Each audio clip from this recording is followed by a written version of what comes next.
Hi, good evening everyone. I am Jasmine Lonas and this is our daily devotion, and our topic for today is nagko-communion ba kayo?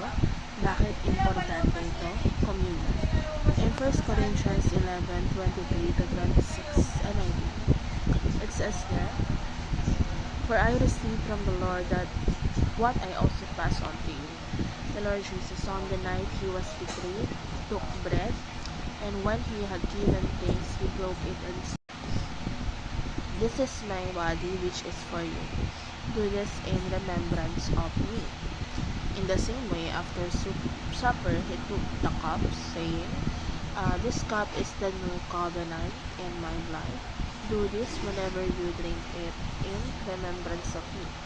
For whenever you eat this bread and drink this cup, you proclaim the Lord's death until he comes.'"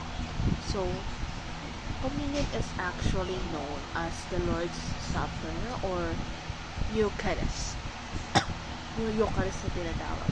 So, it is actually a sacred ritual practice by Christians to remember Jesus Christ's sacrifice and His promise of eternal life. It actually involves partaking of bread and wine, which symbolize Jesus' body and blood. So the act of communion is actually a way of Christians to connect with Jesus and to reaffirm their faith in Him. So sa Bible, specifically this sa 1 Corinthians 11:23 to 26, dinidescribe no yung origin or yung pinagmulan ng communion. So Jesus instituted it during the Last Supper, sharing bread and wine with His disciples and instructing them to do this in remembrance of Him.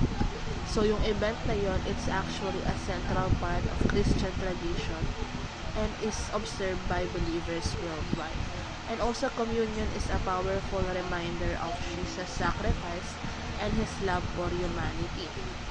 So it is actually a time for Christians to reflect on their own sins and to seek forgiveness from God. And also, it is also a time para mag-celebrate sa Jesus' resurrection and to look forward to His second coming.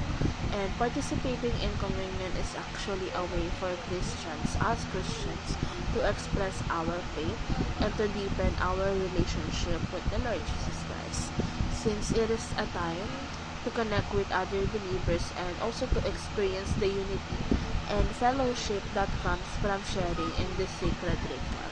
And that is our topic for today. Nagko-communion ba kayo? Bakit importante ito? Have a good day and bye for now.